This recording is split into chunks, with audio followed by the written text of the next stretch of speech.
السلام علیکم ورحمۃ اللہ۔ ترجمہ تفسیر القرآن الکریم، سبق نمبر 84۔ اعوذ باللہ من الشیطان الرجیم۔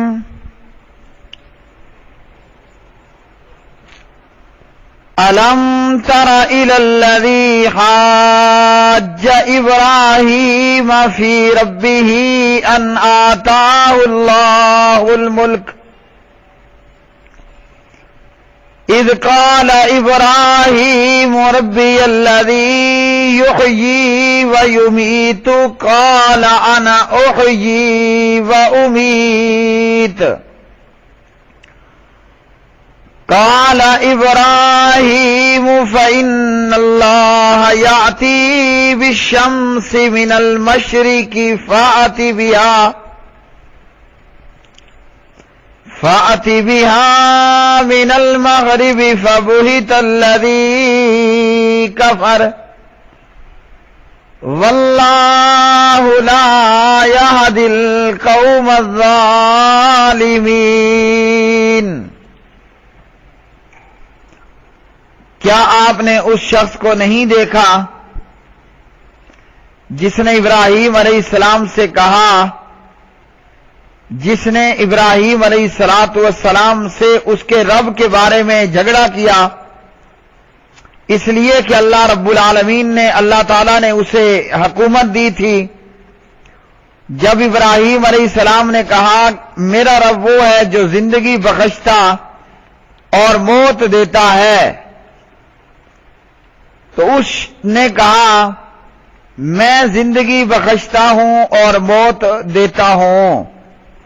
ابراہیم علیہ السلام نے کہا پھر اللہ تعالیٰ تو سورج کو مشرق سے لاتا ہے، پس تو اسے مغرب سے لے آ۔ تو وہ جس نے کفر کیا تھا حیرت زدہ رہ گیا، اور اللہ تعالیٰ ظالموں کو ہدایت نہیں دیتا۔ الم ترا، کیا نہیں آپ نے دیکھا، الی الذی، اس شخص کی طرف جس نے حاجہ جھگڑا کیا ابراہیم علیہ السلام سے، فی ربہ، اس کے رب کے متعلق، ان آتاہ اللہ، کہ دے رکھی تھی اس کو اللہ نے الملک، بادشاہی، اذ قالا، جب کہا ابراہیم علیہ السلام نے، ربی الذی، میرا رب وہ ہے جو یحیی، زندہ کرتا ہے، ویمیت، اور مارتا ہے، قالا، اس نے کہا انا، میں بھی، احیی، زندہ کرتا ہوں، وامیت، اور مارتا ہوں، قال ابراہیم علیہ السلام نے کہا فإن اللہ، پس بے شک اللہ تعالی، یاتی، لاتا ہے، بالشمس، سورج کو، من المشرق، مشرق سے، فاتی، پس تو لے آ، بہا، اس کو، من المغرب، مغرب سے، فبوہتا، پس ہکا بکا رہ گیا، الذی، وہ جس نے، کافرا، کفر کیا تھا، واللہ، اور اللہ تعالی، لا یادی، نہیں ہدایت دیتا، القوم الظالمین، ان لوگوں کو جو ظالم ہیں۔ اس آیت مبارکہ میں اللہ رب العالمین نے ابراہیم علیہ السلام اور نمرود بادشاہ کے تعلق سے بیان فرمایا۔ ابراہیم علیہ السلام کی بحث ہو گئی، مناظرہ ہو گیا اپنے ملک کے بادشاہ نمرود کے ساتھ۔ نمرود یہ بابل شہر کا بادشاہ تھا، اور اس کا نام تھا نمرود بن کنعان۔ نمرود بن کنعان یہ وہ شخص ہے کہ جس کو اللہ رب العالمین نے بادشاہی اور حکومت دی تھی۔ کہا جاتا ہے 4 بادشاہ ایسے گزرے ہیں جو مشرق و مغرب سمیت پوری دنیا کے بادشاہ تھے۔ ان میں سے 2 تو مومن تھے اور 2 کافر۔ مومنوں میں حضرت سلیمان بن داؤد علیہ السلام اور حضرت ذوالقرنین علیہ السلام، اور کافر بادشاہوں میں جن کی پوری دنیا پر حکومت تھی، کافروں میں نمرود اور بخت نصر، تو انہی میں سے ایک نمرود بھی تھا۔ نمرود کو بھی اللہ نے حکومت اور بادشاہی عطا کر رکھی تھی، اور حکومت اور بادشاہت نے اس کا دماغ خراب کیا، اور اس نمرود مردود نے خدا ہونے کا، معبود ہونے کا دعویٰ کر رکھا تھا کہ اس کو اللہ نے حکومت دی نمرود کو، اور حکومت کے دھوکے میں اور حکومت کے فریب میں اور اسی طرح حکومت کے نشے میں مست ہو کر اس نے خدائی ہونے کا دعویٰ کر رکھا تھا۔ ابراہیم علیہ السلام، ابراہیم بن آزر، حضرت ابراہیم علیہ السلام، ان کے والد کا نام آزر، اور ابراہیم علیہ السلام عراق کے رہنے والے تھے، اور ابراہیم علیہ السلام کے زمانے میں عراق کے اندر شرک اپنی تمام شکلوں اور صورتوں سمیت موجود تھا۔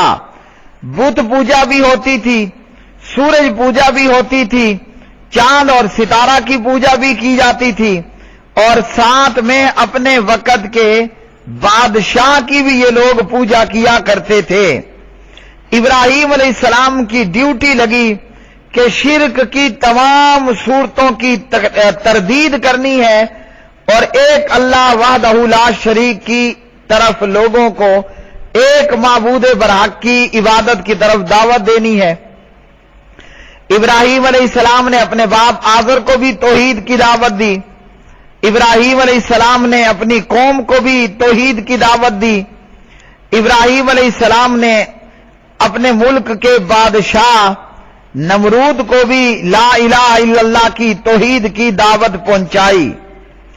باپ کو دعوت دینے کے نتیجے میں گھر کو چھوڑنا پڑ گیا، اور اسی طرح بلا آخر جو ہے وہ اپنی بستی اور اپنی قوم اور اپنے علاقے کو بھی چھوڑنا پڑ گیا۔ ابراہیم علیہ السلام نے نہایت ہی حکیمانہ انداز میں سورج اور چاند اور ستاروں کا رب نہ ہونا بیان کیا، اور کہا کہ یہ تو خود مجبور اور لاچار ہیں، تو جو خود بے نور ہو جائے، جو خود غروب ہو جائے، وہ دوسروں کا معبود کیسے اور کیوں کر بن سکتا ہے؟ پھر اس کے نتیجے میں ابراہیم علیہ السلام کو قوم اور بادشاہ کی طرف سے جھگڑوں اور اسی طرح غضب کے نشانوں کا، دھمکیوں کا بھی نشانہ بننا پڑا، اور بالآخر لا الہ الا اللہ کی دعوت کے وجہ سے لا الہ الا اللہ اور توحید کے پیغام کو عام کرنے کے کارن ابراہیم علیہ السلام کو آگ میں بھی ڈالا گیا۔ ابراہیم علیہ السلام نے جب یہ دیکھا کہ یہ قوم محض نصیحت سے، بات چیت سے غیر اللہ کی پرستش کو چھوڑنے والی نہیں، ابراہیم علیہ السلام نے قوم کے سارے بت توڑ دیے سوائے بڑے بت کے۔ اور ابراہیم علیہ السلام سے جب پوچھا گیا کہ انت فعلت ھذا بآلہتنا، ہمارے بتوں کا یہ حشر آپ نے کیا؟ فرمایا بل فعلہ کبیرہم ان کانوا بل فعلہ کبیرہم، یہ کیا دھرا تمہارے اس بڑے بت کا ہے، ھذا فاسألوہم ان کانوا ینطقون، اگر یہ بولتے ہیں تو ان سے خود ہی پوچھ لو کہ تمہارے جھوٹے خداؤں کا یہ حشر کس نے کیا ہے۔ جب بت توڑ دیے گئے، اب تفتیش ہوئی تو ابراہیم علیہ السلام مجرم قرار پائے، اور اس موقع پر ساری قوم کے سامنے بتوں کی بےبسی واضح ہو گئی، اور اپنے دلوں میں یہ مشرک مان گئے کہ ظالم تو یہ خود ہی ہیں، ابراہیم علیہ السلام کا تو کوئی قصور نہیں۔ حق قبول کرنے کی بجائے الٹا کہنے لگے کہ ابراہیم علیہ السلام کو جلا دو اور جھوٹے خداؤں کی مدد کرو۔ اب جب یہ معاملہ ہوا تو چونکہ سزا دینا حکومت کا کام ہے، اس لیے ابراہیم علیہ السلام کو وقت کے بادشاہ یعنی نمرود کے سامنے پیش کیا گیا۔ وہ اپنی سلطنت میں نمرود اپنی سلطنت میں بت پرستی، ستارہ پرستی برداشت کرتا تھا، کیونکہ خود بھی مشرک تھا، تو اس موقع پر ابراہیم علیہ السلام کے ساتھ نمرود کا یہ مناظرہ اور مباحثہ ہوا اور لاجواب ہو کر ابراہیم علیہ السلام کو آگ میں پھینکوا دیا گیا۔ نمرود نے ابراہیم علیہ السلام سے پوچھا تمہارا رب کون ہے؟ فرمایا میرا رب تو وہ ہے جو زندہ کرتا ہے اور مارتا ہے۔ نمرود مردود کہنے لگا یہ تو میں بھی کرتا ہوں، مارتا ہوں اور زندہ کرتا ہوں۔ تو بعض تابعین سے یہ منقول ہے نمرود نے 2 قیدی منگوائے، ایک کو قتل کر دیا اور ایک کو چھوڑ دیا اور کہا کہ دیکھو میں بھی مارتا ہوں اور زندہ کرتا ہوں۔ تو ابراہیم علیہ السلام نے اس سے کہا اللہ تعالیٰ تو سورج کو مشرق سے طلوع کرتا ہے، تو بھی اگر خدا ہے تو مغرب سے طلوع کر کے دکھا۔ اب جب یہ ہوا تو یہ کافر ہکا بکا رہ گیا، حیرت زدہ رہ گیا، یعنی کوئی جواب اس سے نہ بن پڑا، اور اللہ تعالیٰ ظالموں کو ہدایت نہیں دیتا۔ یوں یہ نمرود لاجواب اور مردود ہوا۔ نمرود کے حوالے سے بعض لوگوں نے بیان کیا کہ نمرود کی ناک میں مچھر گھسنے اور 4 سال تک جوتوں اور ہتھوڑوں سے اپنے آپ کو یہ پٹواتا رہا، تو یہ واقعہ نہ تو نبی علیہ السلام سے ثابت ہے نہ کسی صحابی سے، یعنی نمرود اور مچھر کا واقعہ۔ تو اس سے معلوم ہوا کہ اللہ رب العالمین ہی وہ ذات ہے جو زندگی بخشتی ہے اور موت دیتا ہے۔ اس مردہ انڈے سے زندہ چوزا نکالنے والا کون ہے؟ اللہ ہے۔ بے جان بے حرکت منی کے قطرے سے پیدا کرنے والا کون ہے؟ اللہ ہے۔ مرنے کے بعد دوبارہ قبروں سے زندہ کرنے والا کون ہے؟ ایک اللہ وحدہ لا شریک ہے۔ اس آیت سے ان اہل شرک البریلویہ کا بھی رد ہوا جنہوں نے کہا کہ عبد القادر جیلانی بھی زندہ کرتا ہے اور مارتا ہے۔ پتہ چلا کہ زندگی اور موت کا مالک، زندگی عطا کرنے والا، موت دینے والا یہ کون ہے؟ ایک اللہ ہے۔ جیسا کہ البریلویہ ایک واقعہ بیان کرتے ہیں کہ عبد القادر اپنے پڑھنے والوں کو کہا کرتا تھا مر جاؤ، وہ مر جاتے اور پھر زندہ کر دیتا تھا، تو یہ جھوٹ ہے۔ زندگی دینا، موت دینا یہ اللہ وحدہ لا شریک کا کام ہے۔ وآخر دعوانا ان الحمد للہ رب العالمین۔